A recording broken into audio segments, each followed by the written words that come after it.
Hi, welcome to Shelf Starters. Today is the 1st of April at time of recording. And so Mum and I are thinking about Aussie April, which we're not sure if it's actually happening or not, but we thought we'd do it anyway. Well, it's happening in our hearts and minds anyway. So it's been about a year since we started this channel, and this is one of the first videos that we ever filmed last year. So Mum was very keen to do it again. So here we are. Here we are. And we are talking in Sydney at the moment about Writers' Festival, because that happens in May.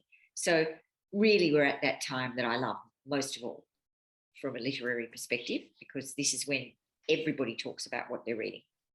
So nice. Yeah. So I thought we'd focus a bit on Australian authors this month. Yes. So this is going to be our TBR video, what we're going to be reading in the month of April that is written by Australians. So do you want to start, Mum? Yes. My first one I'm very, very excited about, because I've actually met the author, and she's really quite famous in Australia, and especially in Sydney. She was born and raised in Australia in a country town called Griffith, and she did her PhD in Jane Austen at the age of 87, and she has since published a book called The Jane Austen Remedy, which has been out for the past, I think, 3 days. So I quickly rushed to get my copy. So it's a wonderful premise. What she decided to use Jane Austen, the six Jane Austen novels, as a framework for her life, I guess, but also as she's interested in this notion of rehabilitation and Jane Austen as a means to recovery from a point in her life where she felt she wanted to re-examine her own life, and she felt that she'd lived a life where for a long time her voice had gone missing. So she says, I wanted to find that voice again. And she talks about the magic of books, and every kind of point in her life is sort of punctuated by one of the novels. So I've only just started reading, and we're on Pride and Prejudice, and we're going really well so far. And it resonates, obviously, for someone who knows the places that she speaks of where she grew up and understand that. So, that's always exciting. And the people she speaks of and the times, they really resonate with me, because that's the time that my mum talks about really fondly. So it's highly recognisable and fabulous so far. Very academic. It's like the oldest person in New South Wales to get a PhD or something like that, or a PhD in English, maybe it is. That's right. Yes. And she's a very, obviously, I mean, the whole book is very academic in the way, I mean, the structure of the book, obviously, the whole frame of the book is academic, but the way she speaks all the way through, there are allusions to so much literature and so much theatre, and that's what makes it, for me, wonderful. But yes, she's quite something to meet as well. She's a diminutive person, but strong, very strong in her thinking, obviously, and her mind and her wit, sharp as anything, and I'm loving it. So, and in fact, I'm listening and reading. So I have the book, obviously the hard copy, which I am going to send to my mother-in-law, because she knew Ruth quite well. But I'm also listening to it on audiobooks, and the reader is really good, and it's really easy to visualize from the reading. So I'm having a lovely time. So that's a great start for me to Aussie April. It's not out in the UK yet. Sadly, I'm so sorry it's not, because I did look that it's on, like, if you want to spend a lot of money, it's on Book Depository. You can ship it from Australia. Oh, yeah. Too. Okay. But it's a little bit expensive. So for me, I'm trying really hard to not buy any new physical books. Yes. So I went through everything that I already have on my TBR to see what is Australian and what is not, which is actually a bit of a challenge and something surprising. Like I totally thought that Sorrow and Bliss by Meg Mason was Australian, but no, apparently she's from New Zealand. Oh, actually, I have the same thing. I've got a one on my list that's definitely the writer is from New Zealand, and it's a memoir based. But I kind of thought, oh, look, close enough. Yeah. Okay. Yeah. Anyway, so I've got 2 physical books, one is Carpentaria. Oh, yes. Alexis Wright. Yeah. And this is an Indigenous author, I think. Yes. And I don't know, it's historical fiction, and all I know about it is it's kind of like, I think it's like a family saga, but historical. And that's a well-known and respected Australian novel. Absolutely. Yeah, so I'm quite keen to read that. Yes. I thought I've been saving it for this moment. I was just interested to, one of mine is a memoir, and it's called All Mixed Up, and it's by Jason Om, who is a journalist. So he's a television journalist, and it's a memoir of growing up in Melbourne, and it's all about, the secrets everybody keeps and notions of identity. So his mum was Eurasian, and his dad was Cambodian, from Cambodia, and a Buddhist, and his mum was Catholic and Eurasian. And the story, why I said that is it's interesting because that is Australian, like we are such a melting pot of different cultures. Oh yeah, of course. And this is representative of that. And the story, I haven't read it yet, but I'm going, obviously it's TBR, but it's apparently the premise is that it's his memoir. At the age of 12, I think it was, he found his mum died of a heart attack, very, like out of the blues, really suddenly. And then he spent quite some years dealing with a very rigid father. And it took him, I think I read something like 18 years to gain acceptance from his father for coming out as being gay. And so it sounds absolutely really interesting that this father was just unable to accept him. And so he tried to keep hidden who he really was. And I think, that the mother's death was probably a turning point for him. Right. And he's gone on to become a journalist, really well known. I feel like I know him. Yeah, I know of him. On the ABC. Yeah. Yeah, I think he's done some children's things as well, maybe. I'm not sure about that bit. But yeah, well known. So I thought that sounded really interesting. My next one, I'm not totally sure about because I've had it for many years. I'm never drawn to it. So now's the time to see if I will actually like it or not. Also, some of the reviews are like not great. So what is it? I'd like to know. People of the Book by Geraldine Brooks. Oh, I love her. I know you love her, but the reviews of this are really it's got really low ratings on Goodreads. So I'm a little bit nervous. So why? What's the? I mean, I guess I'll find out. No, but what are they saying that is bad? Well, I didn't want to read it I didn't want to read into them too much in case I get spoiled by anything. So we'll see. It's just the ratings themselves are low. Like people. Okay, so you don't know. They're not pinpointing for you something particular. Well, I haven't read any actual reviews. I've just seen star reviews because I didn't want to spoil anything just in case. But so it's historical fiction as well. I think it's one of those ones with 2 timelines. So there's someone in modern day who's a historian. And looking into like a rare old book and like the history of the book and the stories that the book brings to life, I suppose. So that premise is being explored. Exactly. That premise is something I would like. That book you did, I remember that book from school. It was when you were doing romantic literature. There was that book. Possession by it. Yeah. And then there was also The Historian by someone, which was about Oxford, I think. And it was like a vampire thing in the end. It was historical fiction, but then it brought vampire legend into it. I actually really liked it.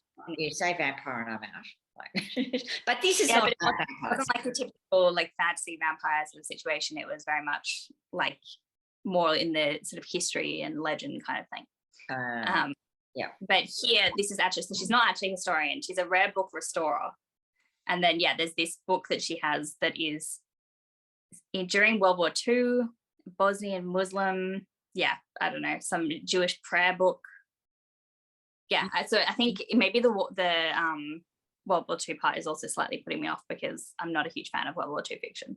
Well, there's just so much of it. That's probably the problem. Yeah. So we'll see. Maybe I'll love it. Maybe I won't. But I'm going to give it a go finally. Absolutely. This month. Why not?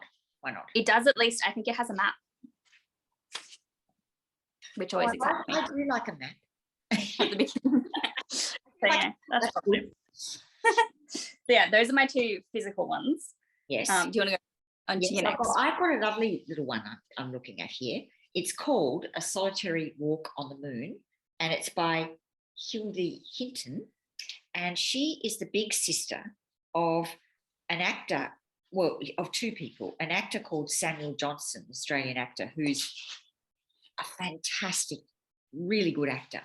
And his other sister who was called Connie, and Connie had horrendous cancer and died, and Sam did a huge fundraising thing for cancer, and it was called My Big Sister campaign. But this is the bigger sister who kind of looked after all of them. They had a really hard childhood, and they had no mum, and so the big sister raised them essentially. Anyway, she's a writer, and this book this is her second, I think.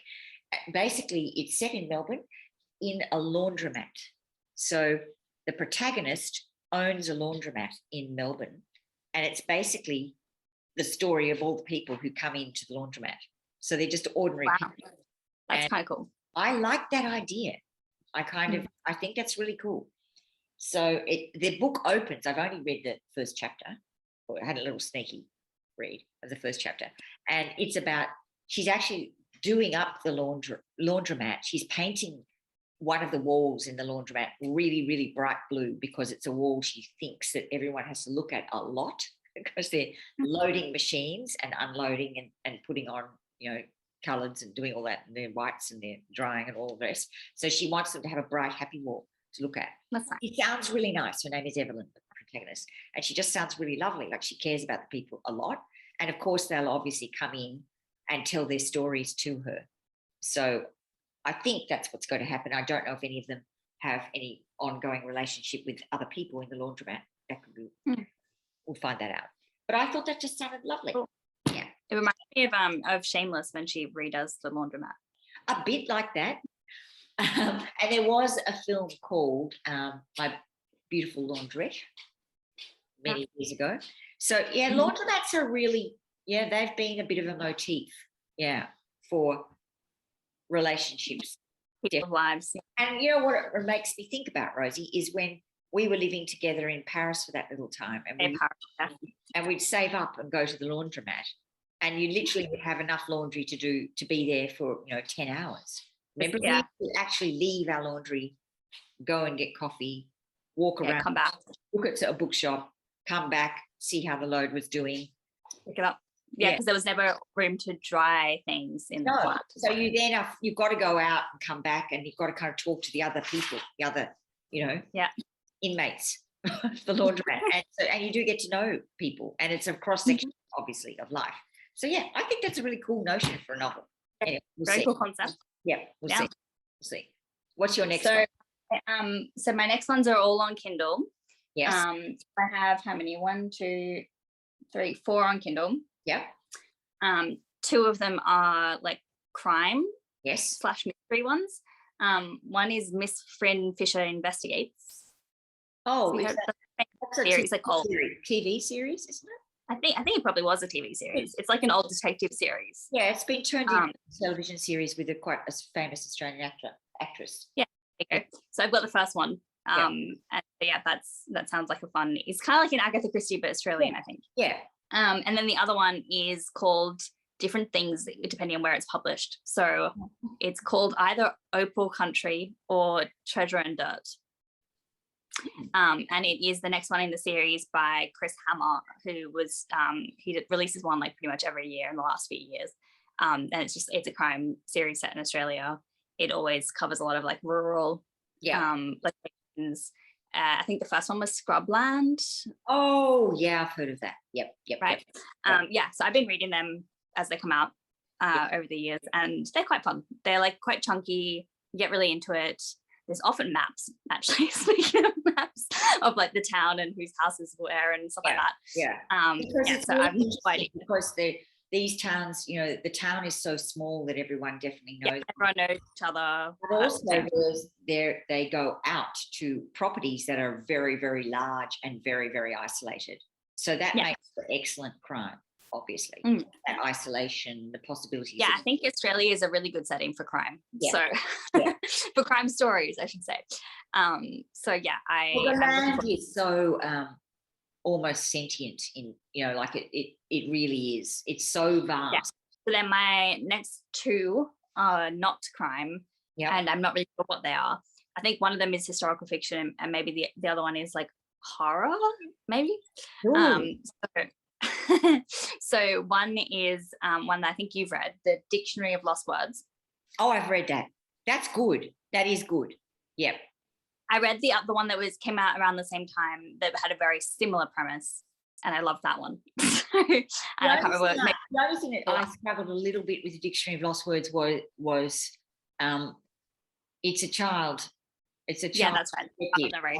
And that always grates slightly for me, because I always think I'm not sure that they could articulate those thoughts quite like that, and that the authenticity aspect irritates me a little bit, or they try really hard to definitely sound like an authentic child voice, and then of course that loses me a little bit, as in. So what is it about, do you know?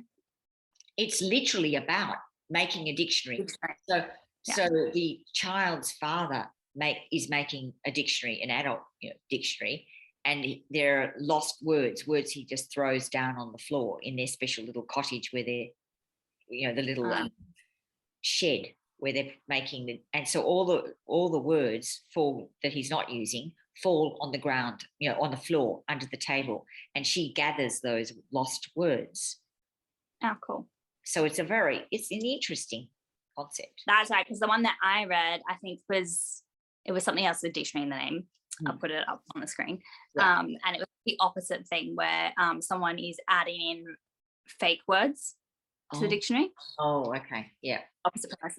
It was really good. So yeah, I'm excited about this one as well, because I think that enough time has passed between the two of them for me to actually read this one now. Yeah. So at the time I was like, I can't read both at the same time. Yeah, that's right. So, yeah. Anyway, so what's your next one? So the next one, look, I don't quite know. I don't know. I'm not even sure why I chose it. It's called No Hard Feelings by Genevieve Novak. But I read that it was like warm and funny, and someone said reminiscent of Fleabag and Sorrow and Bliss mixed together. Oh. And I thought, okay, well, that sounds a bit interesting. So the protagonist, I think, is in her late 20s, which is a time, obviously, for, I think, any young person where you're at some, you've been doing what you kind of, you've left school, you've gone on to do the things that your next stage of life, but then you're at a point where you've been doing those for a little while now, and you're now thinking, is this where I want to be? Is this where I want to head? And usually most people, I think, go through a really big kind of seismic, this should be a real shift moment, and I don't think this is where I really want to head, and I need to make my change now, or I really want to cement things the way they are now. And I think it's a girl who is looking around her at what everyone else is doing as well, and finding that other people look to be achieving something more than she's achieving. So she's got this kind of irritation, and I don't know what happens. I don't know where we're going to go with that, but it sounds like it's a warm sort of read, that you can identify with. Everyone can identify at that moment. So we'll see. Nice. Yeah. I've not never heard of that. Exactly. I've not even heard of Genevieve Novak. So who knows? A lot of yours I haven't heard of. That's kind of cool. Well, it's good. Wait till you get to the last one. The next one for me is the horror one. I think it's horror. It's called House of Hollow. And I had it for a while, and everyone's been like was talking about it a little while back. Yeah. But I had no idea the author was Australian. So hey, Who's the author? Krystal Sutherland, I think. Okay, no, not familiar. It's about twins. Okay. And yeah, they're creepy. And yeah, I think there's like some secrets. Are they identical or I think so. They're identical, and I think they have some identical scar or something as well. Okay. Let's see. Well, that's always got to be an interesting, an identical half moon scar at the base of their throats. And you can kind of tell where that's going to go. Yeah, it's gonna be something weird and maybe slightly magical as well. Yeah. So it says that some weird things start happening. Things like a corpse falls out of her sister's ceiling. Oh, well, that'd be lovely. They're trying to work out what happened to them as children. So there's some thing about their past they don't really know. Thing. Yeah. So that I think could be a bit of a creepy one, but maybe refreshing. There's like a different kind of thing for me to read in April. Yeah, why not? I wouldn't normally read horror in April. I don't know. You're getting to nicer weather. For us, we're getting to the kind of cooler moments. Yeah, it's more suited for you at the moment. Yes. Yeah. So for us, it's kind of nice to. Well, that's why I thought it would be good to have some of these kind of feel good ones too. A little bit less depressed. Yeah, especially right now when there's so much yuck going on. It'd be nice to read something, a little bit more upbeat. A little bit tender, perhaps. Yeah. And that takes me to my next one, or my last one. What's your last one? It's called The Bookseller at the End of the World, by a New Zealand author who lives in a little village, a remote village, in a place called Manapuri, which is in the south. And look, Andy and I did go to New Zealand. We did this big drive around the South Island, here it is, and we went to a very remote little town right down south and had one of the most beautiful meals ever. And it was just in the middle of literally nowhere. And that's kind of how I'm imagining this place is. So what the memoir is about, this woman has set, whose name is Ruth Shaw, she has established two tiny, she calls them two wee bookshops in this remote place, in the middle of absolutely nowhere. One is a children's bookshop and the other's an adult bookshop. And it is the smallest bookshop in New Zealand, apparently. And apparently she's painted it beautiful, both of these little buildings, very, very beautiful, bright colours. And they're full, she's just got old school desks and she's painted all the school desks, all multicolours. And it sounds like the bookshops operate more like a drop-in centre. And people go there, and they're people from all around the world who just happen to be on some random road trip, and they end up in this tiny town, at the absolute end of New Zealand. And she gives them cups. Her husband used to together work doing a yacht chartering organisation. So they're used to kind of looking after people. And she talks to people when they come into the bookshop and finds out what they're after. And then her husband, Lance, goes and makes them like hot chocolate or a cup of tea or whatever it is they feel is necessary to help nurture this person. And she finds a book for them that she thinks will be good for them at the point they're at now. It sounds amazing. And the cover looks quite like creepy. Well, because there is literally a forest. So it's kind of like she wants them to it's kind of romantic, a bit like the Romantics, get in touch with your kind of basic self and go back to nature. That's what it sounds like. And the building she's got an old ship's bell at the door, beside the door, and you ring it for them to come out of their home and come into the little shop and be with you. It just sounds amazing. And the people who work, she just gets itinerants from all over the world to work in the shop. Some itinerant person will be running the shop and she will come when they want her. And people just ring the bell when they want someone to come look after them. I think it sounds amazing. And what she quotes, one of the quotes at the beginning of the book is from Velveteen Rabbit. Do you remember that book? Yeah, everyone remembers that book. And she says, this is the quote. I'll read it because I think it's so cool. So she opened this shop when she was 70 years old. Anyway, this is her quote. So it's a part in the book in The Velveteen Rabbit where one of the animals says, what is real? And the other animal says, real isn't how you are made. It's a thing that happens to you. When a child loves you for a long, long time, not just to play with, but really loves you, then you become real. That's her kind of mantra. And I just thought, oh my gosh, I have to read this book. So yeah. It sounds really good. I think it sounds amazing. Because also, doesn't it sound like a bit of a dream? That is something, we would love to do. We want a bookshop. That's like a life goal, to have a tiny little bookshop that's more about people. She said it's not really about selling books at all. It's more about people. She's constantly giving the books to people. And before COVID, she had a borrowing system for children through the children's one, where she would give them a book and a cuddly toy. And then they return the book and return the toy.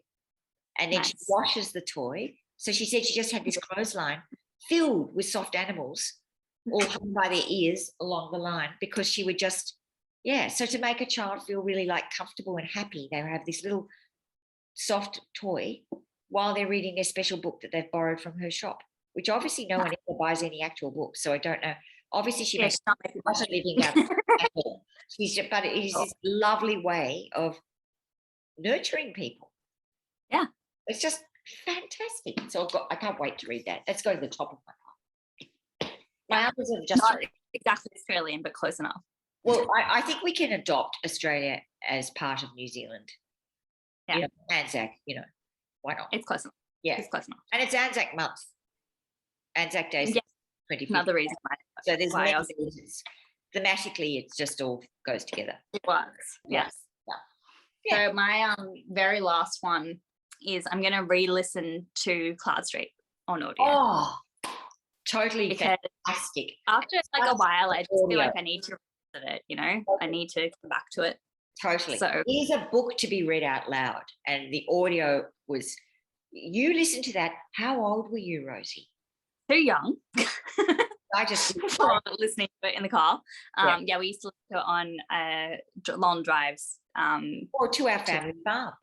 Yeah. It's not actually. So, it was just a matter. But I would have been, like, I was in primary school. Yes. I would have been 11 or something. It was hours worth of listening. And that drive was a 3-hour plus drive. Yeah. One way. So, we got through a fair bit, didn't we? And it's beautifully read. Like, the voices are the audiobook's really good. I really enjoy it. I did listen to it a few years back in London, so I have it on my Audible already. And I just feel like I'm gonna need to reread it. So no, that's a fantastic idea. What better thing to do for Aussie April than that? Perfect. Yeah. I'm not sure if we've talked about Cloudstreet many times before, but if in case anyone doesn't know, and you should know. It's about two different families who are coming from very different walks of life. They've both got their issues that they're dealing with, and sort of fate brings them into this one house together. They literally split down the middle. They paint a line. They paint a line through the middle of the house, and you're not allowed to cross from one side to the other. Mm-hmm. But they live together, and of course, their lives weave together completely. And it goes through I think 20 years. Yeah. It's that's the deal on the lease for the house, is that they have to be there for 20 years. And it's just after the war, and it goes right through the 60s, the early 60s. And it's fabulous. The characters are larger than they feel very real, the characters. And the women are unbelievable, because they're the backbone. Well, especially Oriel. There's no one like Oriel. But I very much identified with Rose. The human wardrobe. Because remember, because it's just like this little nuggety, toffee. Yeah. And she goes into the tent in the backyard because she just can't deal with it anymore. Anymore. It's got beautiful moments as well, like some very spiritual moments too. Yeah. Well, so- it's a deeply spiritual book because Tim Winton, the writer, is a very deeply spiritual man, and there's a lot of the indigenous spiritual connection imbued in it, because place is everything, and that the house is essentially a personified entity. Yeah, it like breathes and It stuff. breathes, and it's got the history in it. It's such a good book. I do love it, so I'm keen to read it again, and I might even watch the TV series, Which I've is never actually which is watched it. actually the TV series was really lovely. Do you want to see some of the new? They've just arrived. So you Yes, yeah, do a little bit. So did Dad unbox them for you? Yeah. Oh, nice. Yeah. Cool. So this one will be now at the top, obviously, the bookseller at the end of the world. But here's the one I was telling you about before, all mixed up. So that's, we look at the Vegemite jar on the front there. That's very cute. That is a cute photo. Yeah, that's really sweet. And here's the photo. There are the parents. And then No Hard Feelings just arrived as well.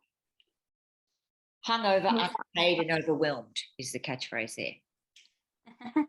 That actually does look fun. Yeah, fun. That'll be a light, fun read, I think. This one I think is a lovely, lovely premise, like a great idea. The laundrette is the meeting place for all walks of life. Characters. This is, the classic deeply embedded secrets and identity. So that'll be, and very interesting because this is what Australia is. Yeah. The cultural melting pot. This, because that's everybody's dream, especially mine. I mean, that just sounds really good. And this is excellent. Yeah. And refers to obviously the 6 Austen novels, but so many more. So much. Yeah. Desperate to read it. Yeah, totally great. So yeah, I am really excited. I just might have to go and read right now. Your stack is very nice. I Mine is my stack because the rest of mine are not in physical copy, but still. Well, look, those are both really, I mean, I don't know, I just love Brooks, but I don't know what that one's like because I confess I have not read it. I hope she's a good writer, so I can't imagine it could be terrible. And Carpentaria is very much a lauded book that I have not read either. So I'm dying. This is the one I'm excited about. Yeah, definitely. Yeah, I think you'll love it from what I've heard, and then I must read it too so that I can talk to you about it. You have a copy, I'm pretty sure I've seen I it. I do. I've got it. And see, that's where I am lucky because I have a library. So I can justify buying all these physical copies. Yeah, I have to go back to the Kindle. Sharing with many people, so it's okay. I'm allowed. How fun. Well, we're not sure if Aussie April will be an actual thing or not, but even so, let us know if you are planning to read any Australian books with us month. We'd love any suggestions as well, because like with me being in London, sometimes I don't hear about new releases in particular in Australia. Yeah. So yeah. And also I hope everybody is able to get copies. I know sometimes, I'm raving about a book and then you can't get it in the UK, and that's hard. Yeah. Well, we know that the Jane Austen Remedy is not available, but I'll look at the other ones. We'll see. Thanks for watching, everyone. See you again next time. Bye. Bye.